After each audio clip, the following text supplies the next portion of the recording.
오늘 창조주를 경배하라는 제목으로 함께 말씀을 나누겠습니다. 요한계시록 14장 6절 7절 잘 아시는 말씀이지만 한번 읽겠습니다. 또 보니 다른 천사가 공중에 날아가는데 땅에 거하는 자들 곧 여러 나라와 족속과 방언과 백성에게 전할 영원한 복음을 가졌더라. 그가 큰 음성으로 가로되 하나님을 두려워하며 그에게 영광을 돌리라.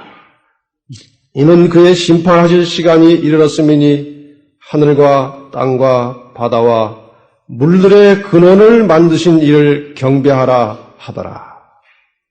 이 영원한 복음 첫 번째 요청은 하나님을 두려워하며 그에게 영광을 돌리라는 것입니다. 근데 그 다음에 나오는 이면이라고 하는 말이 중요합니다. 하나님께 영광을 돌리라. 이는 왜 영광을 돌려야 하는지 이유를 밝히고 있습니다. 이유는 그의 심판하실 시간이 이르렀습니다. 다시 말하면 그의 심판하실 시간이 이르렀으니 하나님을 두려워하며 그에게 영광을 돌리라 이 말입니다. 그 다음에 나오는 말씀은 어떻게 하는 것입니다. 하나님께 영광을 돌리는 것이 무엇이냐? 어떻게 하는 것이냐? 하늘과 땅과 바다와 물들의 근원을 만드신 이 창조주를 말하고 있습니다. 창조주를 경배하라 하는 것입니다. 왜 이 마지막 때 그리스도의 재림과 함께 심판을 앞두고 살아가는 이 마지막 시대에 창조주 하나님을 경배하라고 하는 영원한 복음이 이 시대에 주어졌느냐 이것입니다. 예배라고 하는 것은 그 원뜻이 섬긴다는 뜻입니다. 헬라어로 프로스퀴네오라고 하는 말인데 그저 섬긴다는 단순한 뜻이 있어요. 그러나 이 히브리어 아보다라고 하는 말과 또 다른 헬라어 라트레이아라고 하는 말은 같은 예배라고 하는 뜻인데 주인에게 고용된 종이 주인을 섬기는 것을 말합니다. 이것을 종합해서 사전에서는 예배를 뭐라고 정의하고 있는가 하면 인간이 절대자인 하나님에게 대하여 존경과 숭배를 표현한 행위다. 그렇게 표현한 것입니다. 왜 인간이 하나님에게 존경과 숭배를 표현해야 하느냐 하는 것입니다. 이유는 그분께서 온 하늘과 땅과 바다와 물들의 근원을 만드셨기 때문에 사람을 창조하셨기 때문에 그분이 나의 주인이시기 때문에 그분을 예배하라는 것입니다. 그러므로 근본적으로 예배라고 하는 것은 창조주와 피조물 사이에서만 성립하는 것입니다. 피조물 간에는 예배를 드려서는 안 됩니다.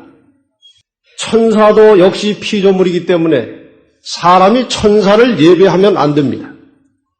여기 계시록 19장 10절에 사도 요한이 이제 천사를 만나서 그에게 갑자기 놀라움을 이제 금치 못하면서 경배를 하려고 했습니다. 그때 천사가 한 말이 나는 너와 및 예수의 증거를 받은 내 형제들과 같이 된 종이니 삼가 그리하지 말고 오직 누구에게만 하나님께만 경배하라 그랬어요. 오직 그분만이 창조주시기 때문에 우리는 하나님께만 예배하는 것입니다. 피조물이 창조주에게 드리는 경배입니다. 그럼 이 말을 돌려서 하나님을 예배하지 않는다는 것은 무엇이냐? 하나님을 예배하지 않는다는 것은 여러 가지 의미를 갖습니다. 나는 피조물이 아니다 이것입니다. 나는 하나님께 속하지 않았다. 나는 하나님과 관계없다. 좀 더 발전하면 내가 곧 하나님이다. 하나님은 계시지 않는다. 그런 뜻입니다. 나는 어리석은 자다 그런 뜻도 있습니다. 나는 사람이 아니다 그런 뜻도 있어요. 왜냐하면 하나님께서 사람을 창조하실 때 영혼을 사모하는 마음을 집어넣으시고 하나님을 예배하도록 만들어 놓으셨습니다. 그러므로 하나님을 예배하지 않는다는 것은 사람이 아니다는 뜻도 있어요. 좀 더 다른 뜻을 부연하자면 나는 죽은 자다 그런 뜻입니다. 시편 14편 1절에 보면 어리석은 자는 그 마음에 이르기를 하나님이 없다 하도다 그랬습니다. 하나님을 예배하지 않고 하나님을 믿지 않는 것은 자기가 하나님이고 하나님은 없고 나는 살았지만 죽은 자다 그런 뜻이에요. 그런데 이 인간이 창조함을 받은 후에 그 범죄하는 경위를 이렇게 단계적으로 살펴보면 하나님을 무시하는 동기와 행동이 나타납니다. 그것이 어떻게 전개되는지 한번 살펴보겠습니다. 하나님께서 천지만물을 다 창조하시고 에덴 동산 중앙에 두 나무를 두셨습니다. 하나는 무슨 나무입니까? 선악과 나무고 또 다른 하나는 생명나무를 두셨어요. 많은 사람들이 에덴 동산 중앙에 선악과만 있었다고 생각하시는데 생명나무와 선악과가 있었어요. 그런데 하나님께서 사람에게 명하여 말씀하시기를 동산 각종 나무의 실과는 내가 임의로 먹되 내 마음대로 먹어도 된다 이거예요. 그러나 선악을 알게 하는 나무의 실과는 먹지 말라. 먹는 날에는 내가 정령 죽으리라 했어요. 마음대로 먹는 과일 중에 하나는 생명과입니다. 그건 마음대로 먹어도 괜찮은 과일이에요. 나중에 그 성경에 나오는 뒷이야기를 살피면 무조건적인 영생이 아니라 선악과를 따먹는 한 영생하는 것이었습니다. 그래서 영생을 위해서 생명을 위해서 사람은 늘 에덴 동산 중앙에 가서 얼마 만에 한 번씩인지는 모르지만 생명과를 먹어야 되었습니다. 그런데 생명과를 먹을 때마다 그 옆에 무슨 나무가 있어요? 선악과 나무를 바라보면서 내가 마음대로 먹을 수 없는 과일이라. 왜 하나님께서 그 선악과를 거기에 두셨느냐 이거예요. 여러 가지 의미가 있습니다만은 매우 중요한 의미는 이것이 내 마음대로 다 하지만 네가 주인이 아니고 내가 주인인 것을 항상 잊어버리지 말고 살라는 것입니다.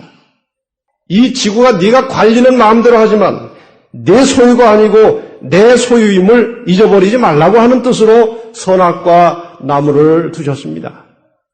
여기 증언보감 3권 36페이지에 그 설명이 나옵니다. 주님은 에덴의 모든 나무들을 창조하시되 보기에 즐겁고 먹기에 좋도록 하셨으며 아담과 하와에게 그 모든 풍성한 것들을 자유로이 즐기라고 하셨다. 그러나 한 가지 예외를 두셨다. 선악과는 먹지 말라고 하셨던 것이다. 이 나무는 하나님이 만물의 소유주의심을 끊임없이 상기시켜주는 것으로서 유보하셨으며 먹는 것을 유보해 두셨다 이거예요. 그같이 함으로써 먹지 않음으로써 주님의 요구에 완전히 순종함으로 그분에 대한 저희의 믿음과 신뢰를 실증한 기회를 주셨다. 선악과를 볼 때마다 나는 하나님께 종속된 피조물이고 내가 주인이 아닌 것을 깨닫도록 하시기 위해서 그 나무를 주셨다고 했습니다. 뱀이 나타났습니다. 조금 징그럽죠? 그러나 그 당시 뱀은 모든 피조물 중에서 가장 찬란하게 아름다운 짐승이었습니다. 그래서 사단이 그 아름다운 뱀을 매체로 해서 이제 하와에게 접근을 했습니다. 이렇게 말합니다. 뱀이 여자에게 물어가로되 하나님이 참으로 너희더러 동산 모든 나무의 실과를 먹지 말라 하시더냐. 질문이 애매해요.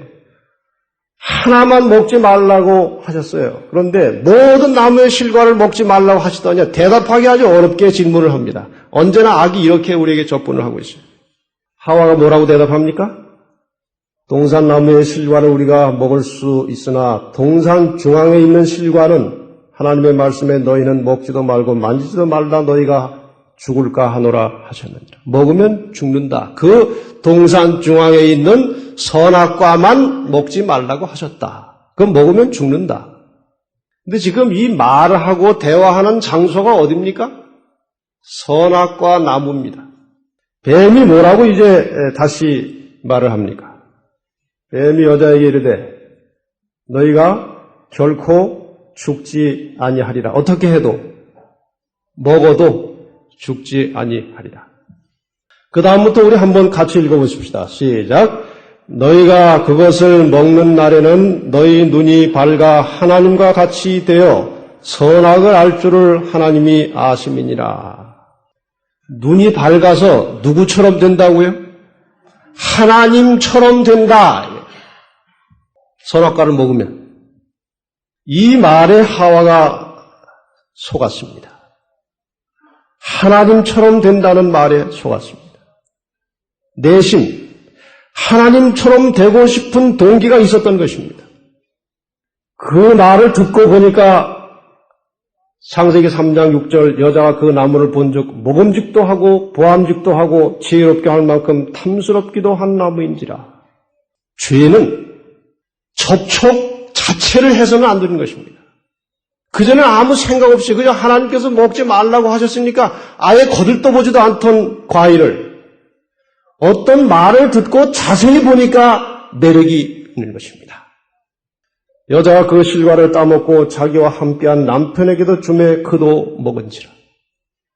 이렇게 해서 이제 인간이 범죄하고 죽음을 맞이하게 되었습니다. 근데 하나님처럼 된다고 했어요.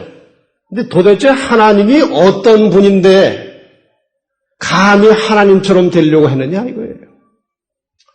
우리가 여러 각도로 하나님이 어떤 분이신지를 설명할 수 있습니다만은 이 두 성경절을 가지고 잠시 생각해 보겠습니다. 창세기 2장 4절에 보면은 처음으로 여호와라고 하는 이름이 나옵니다. 그 전까지는 하나님만 나오고 2장 4절에 처음으로 여호와 하나님이라고 하는 이름이 나옵니다. 이 여호와라고 하는 이름의 뜻이 뭔가? 이 여호와라고 하는 이름의 뜻은 출애굽기 3장 14절에 나옵니다. 하나님이 모세에게 이르시되 나는 스스로 있는 자니라. 여호와라고 하는 이름의 뜻은 스스로 있는 자입니다. 아무 원인 없이 스스로 그냥 계신 분입니다. 하나님이 어디서 나왔느냐는 물을 필요가 없어요. 물을 근거가 없습니다. 그냥 그분은 생명 자체요 생명의 주인이십니다. 그 하나님과 지혜를 받은 사람이 어떤 관계냐 이거예요. 여호와는 좀 전에 말씀드린 대로 스스로 있는 자요 생명의 근원입니다. 사람은 하나님이 흙으로 사람을 지으시고 생기를 그 코에 불어 넣으시니 생명 산 사람이 되었습니다. 피조물은 스스로 있지 못합니다. 하나님께서 생기를 주셔야 존재하는 것입니다. 스스로 있을 수 없어요. 그런데 하나님처럼 되겠다고 하는 것은 스스로 있어 보겠다는 것입니다. 인간이 스스로 있겠다는 것은 하나님과의 단절 분리를 말합니다. 그리고 생명의 근원이신 하나님과 분리되는 것은 죽음을 의미하는 것입니다. 피조물은 하나님께 받은 생명 혹은 빌린 생명으로 살게 되어 있어요. 사람이 스스로 있는 자, 하나님처럼 되려고 했습니다. 관계가 끊어진 것입니다. 하나님으로부터 공급되던 생명이 스스로 있어 보겠다고 하나님으로부터 잘려나감으로 인간은 생명이 끊어진 것입니다. 다시 말해서 스스로 있겠다는 것은 죽음을 말하는 것입니다. 그래서 피조물은 스스로 있는 자가 되려고 하다가 죽게 되었습니다. 이것이 인간의 운명이에요. 즉 스스로 있겠다는 것은 요즘 흔히 우리가 쓰는 단어로 하면 교만입니다. 루스벨도 하나님과 같아지려고 했습니다. 자기도 스스로 있는 자가 되려고 했어요. 그러다가 이 땅에 죄와 죽음을 가져왔어요. 하와도 스스로 있는 자가 되려고 했습니다. 스스로 있겠다는 것, 이것은 교만이고 교만은 죽음을 말하는 것입니다. 여기 몇 성경절을 보면 교만에 대하여 이렇게 말하고 있습니다. 신명기 8장 14절에 보면 내 마음이 교만하여 내 하나님 여호와를 잊어버릴까 하노라. 교만한 자는 하나님을 생각지 않습니다. 자기 위주의 생각을 갖습니다. 시편 4절에는 악인은 그 교만한 얼굴로 말하기를 여호와께서 이를 감찰치 아니하신다 하며 그 모든 사상에 하나님이 없다 한다. 교만한 자는 하나님을 무시합니다. 하나님이 없다고 합니다. 그래서 잠언 16장 5절에는 교만한 자를 여호와께서 미워하신다고 말씀하십니다. 잠언 16장 18절은 교만은 패망의 선봉이요 거만한 마음은 넘어짐의 앞잡이니라 그랬어요. 성경 전체를 통해서 하나님께서는 선지자를 통하여 교만을 신랄하게 공격하고 있습니다. 교만하지 말라는 것입니다. 남을 헤아리지 말라는 것입니다. 자기가 높아지고자 하지 말라는 것입니다. 그 결국은 이렇습니다. 말라기 4장 1절에 보면 만군의 여호와가 이르노라 보라 극렬한 풀무불 같은 날이 이르리니 교만한 자와 악을 행하는 자는 다 초계 같을 것이라. 하나님을 무시하고 교만하여 하나님과 분리된 삶을 살던 사람들은 마지막 날에 결국 죽음으로 끝나는 것입니다. 교만은 우리 대부분의 사람들의 마음을 지배하고 있는 교만은 죽음에 이르는 병입니다. 하나님과 같이 되고자 하는 것은 죽음을 말하는 것입니다. 우리 모두 다 하나님 앞에 겸손하게 되시기를 바랍니다. 그런데 그 죽음의 원인에 대하여 죄라고 말합니다. 죄의 삭은 사망이요. 로마서 6장 23절. 스스로 있는 자는 죽는다 이것입니다. 죄의 결과는 죽음이다. 다시 말해서 근원적인 인간의 죄는 스스로 있으려고 하는 것입니다. 그래서 우리가 회개할 죄는 미워한 죄, 시기한 죄, 거짓말한 죄 이전에 근본적으로 우리가 회개해야 될 죄는 하나님을 믿지 않는 죄입니다. 하나님과 분리되려고 하는 교만죄입니다. 이것이 우리에게 죽음을 가져오는 죄의 근원이에요. 하나님과 연결된 삶. 내가 하나님께 종속되어 있다고 하는 이 믿음을 한시도 잊어버리지 말고 사시기를 바랍니다. 이 하나님과 분리되어 있던 사람이 다시 사는 길은 간단합니다. 요한복음 3장 18절에 보면 저를 믿는 자는 심판을 받지 않을 것이요 믿지 아니하는 자는 하나님의 독생자의 이름을 믿지 아니함으로 벌써 심판을 받았다. 저 심판은 멸망을 말하는 것입니다. 믿는 자는 다시 하나님께 연결되는 것입니다. 여기 잠언 3장 6절 함께 읽어보십시다. 시작. 너는 범사의 그를 인정하라. 그리하면 내 길을 지도하시리라. 하나님 인정하십니까?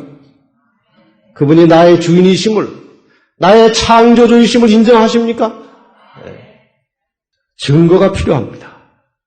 정말 내가 하나님을 인정하고 사는지, 그분이 나의 주인임을 인정하고 사는지 증거가 필요합니다. 하나님의 주권을 인정한다는 증거가 무엇이냐? 사람을 존재하게 하는 두 가지 요소가 있습니다. 사람이 살아있을 수 있는 두 가지 조건이 있습니다. 하나는 생명이 있어야 삽니다. 생명은 시간을 말하는 것입니다. 또 다른 하나는 먹어야 사는 것입니다. 물질이 필요한 것입니다. 이 두 가지 요소가 사람을 존재하게 하는 요건입니다. 그러면은 저 생명의 주인이 누구십니까? 누가 생명의 주인이십니까? 신명기 30장 20절에 분명히 말씀하십니다. 내 하나님 여호와를 사랑하고 그 말씀을 순종하며 또 그에게 부종하라. 그는 내 생명이시오. 그분이 우리의 생명이시고 우리의 생명의 주인이십니다. 시편 27편 1절에는 여호와는 내 생명의 능력이라고 말씀하십니다. 하나님이 나의 생명의 내 시간의 주인이십니다. 인정하십니까? 아까 너희가 하나님을 인정하라 그랬어요. 하나님이 나의 주인이심, 특별히 내가 가지고 있는 생명의 주인이심을 인정하느냐? 인정한다는 증거가 무엇입니까? 하나님께서 내 생명의 주인이심을, 내 모든 시간의 주인임을 인정한다는 표시로 하나님이 구별해 놓으신 것이 바로 안식일입니다. 안식일만 하나님의 시간이 아닙니다. 우리의 가진 생명 전체가 하나님의 것이듯이 나에게 주어진 모든 시간이 다 하나님의 시간임을 인정하라는 것입니다. 인정한다면 제7일 안식일을 성별하여 하나님을 경배하라는 것입니다. 다시 말해서 우리는 안식일을 성별하여 거룩하게 즐겁게 행복하게 보냄으로 하나님이 나의 주인이심을 인정하겠다는 것입니다. 증언보감 1권 496페이지에 하나님께서는 사람에게 그 자신의 일과 생애의 일반 사업을 하도록 엿새를 주셨다. 그러나 당신이 구별하여 거룩하게 하신 한 날을 요구하신다. 그분은 그 날을 사람이 노동에서 쉬고 예배에 바쳐 그의 영적 상태를 날로 삼게 하신다. 인간이 여호와의 거룩한 한 날을 도적하여 자신의 이기적 목적에 사용하는 것은 얼마나 큰 죄를 범하는 일인가. 내가 하나님께 연결되어 있다는 증거로, 내가 하나님을 인정한다는 증거로 우리는 안식일을 지켜오고 있습니다. 그 성별하게 구별된 거룩한 안식일을 어떤 인간적인 사정 때문에, 어떤 갑작스러운 개인의 본일 때문에 그날을 떼어서 쓴다는 것은 잠시 죽어버리겠다는 것입니다. 잠시 하나님을 떠나겠다는 것입니다. 잠시 하나님을 나 창조주로 인정하지 않겠다는 것입니다. 여러분, 이 거룩한 시간을 존귀하게, 거룩하게 보내시기를 바랍니다.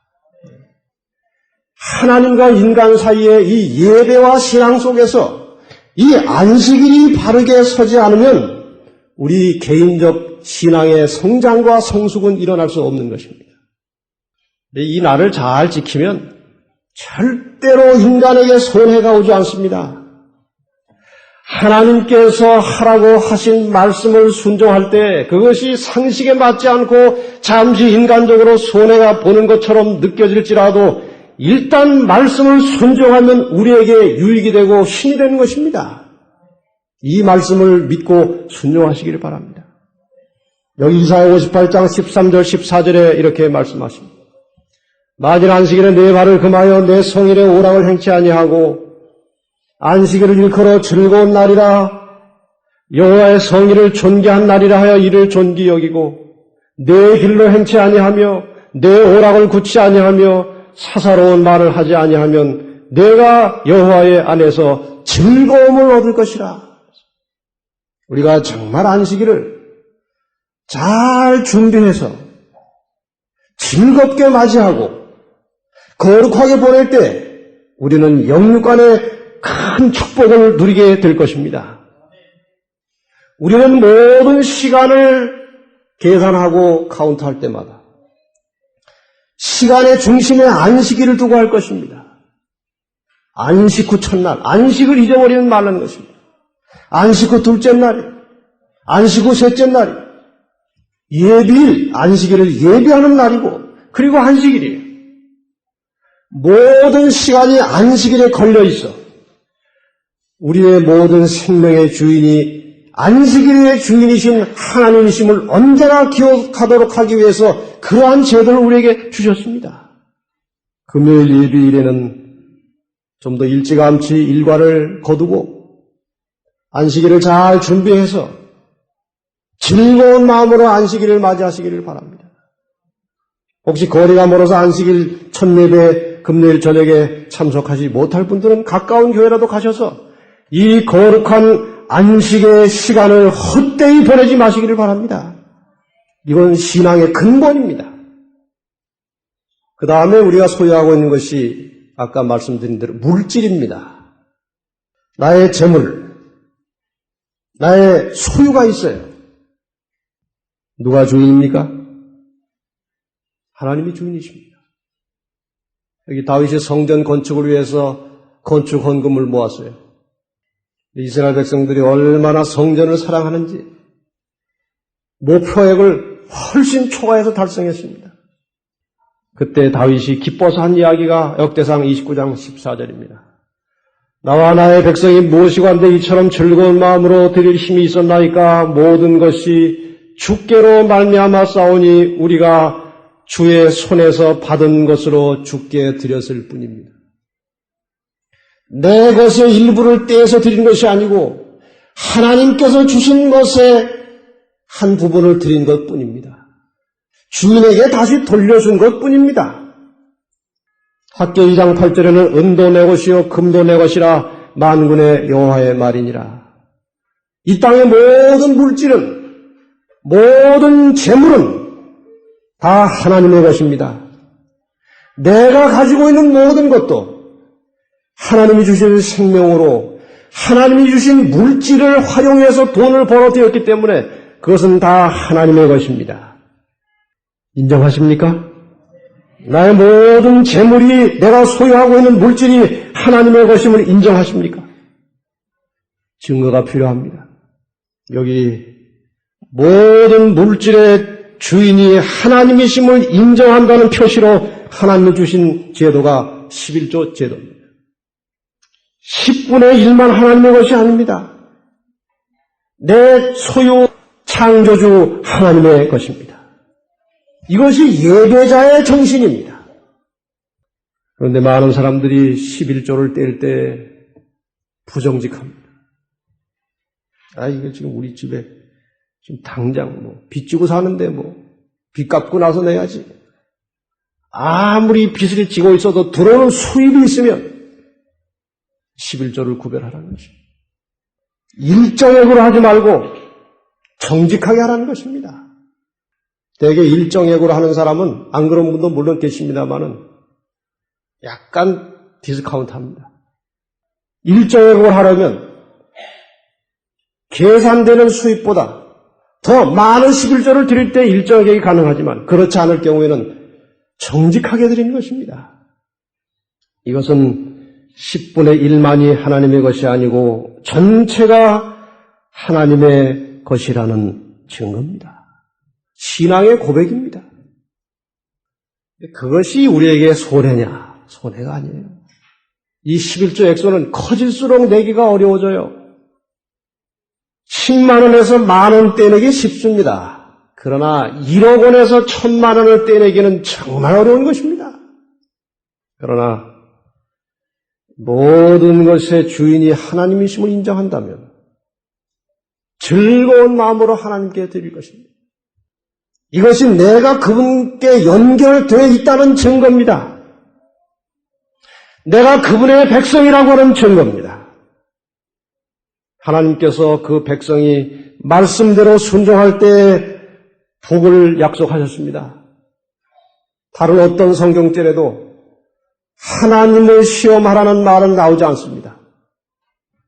하나님을 시험치 말라고 나옵니다.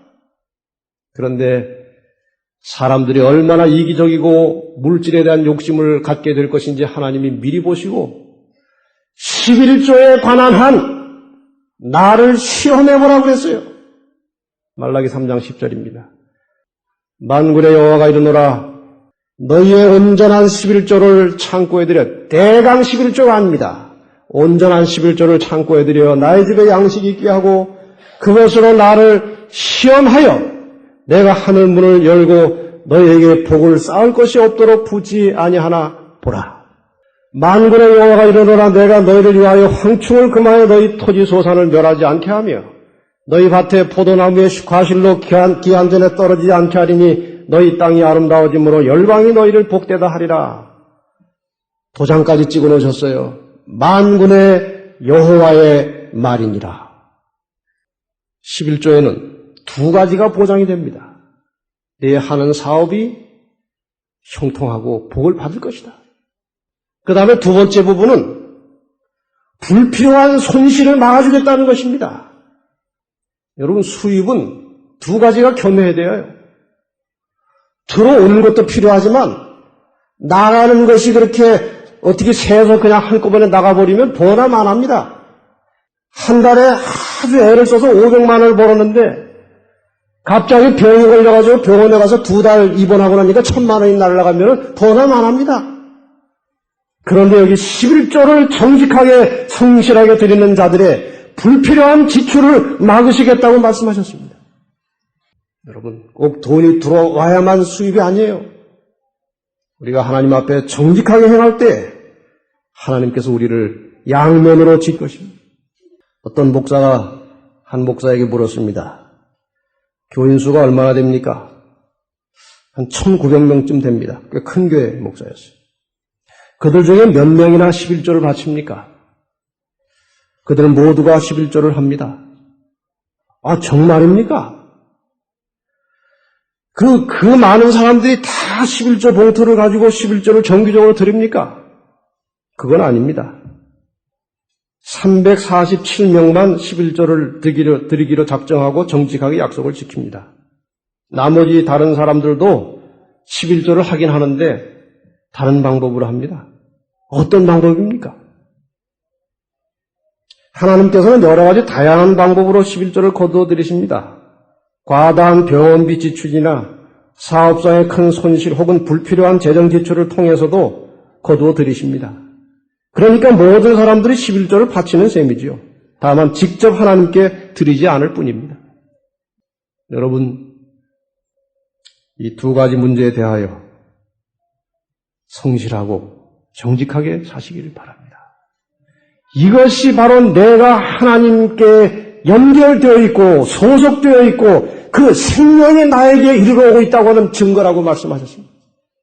아담과 하와가 선악과를 바라볼 때마다 이 모든 것의 주인이 내가 아니고 하나님인 것을 기억하고 인정했듯이 우리는 안식일을 대할 때마다 11조를 물질을 대할 때마다 내가 이 주인이 아니고 하나님이 나의 주인이심을 인정하고 사시기를 바랍니다.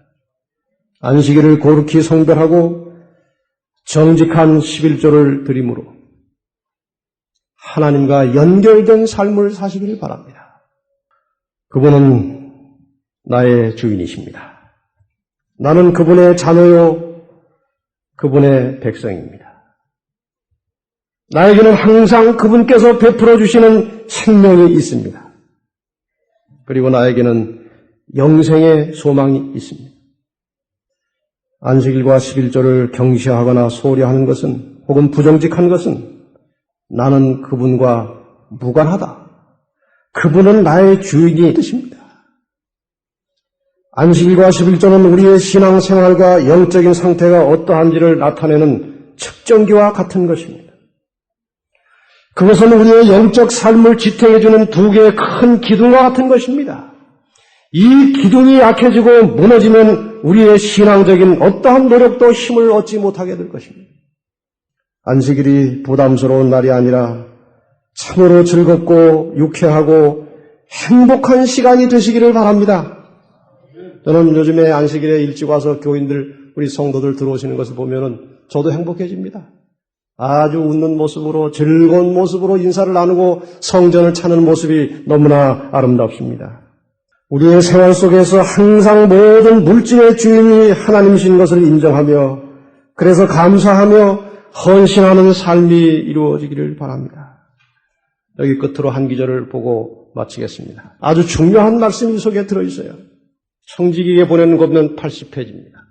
하나님께 11조와 헌금을 구별하여 바치는 데 있어서 안식일보다 더 적당한 때가 어디 있겠는가?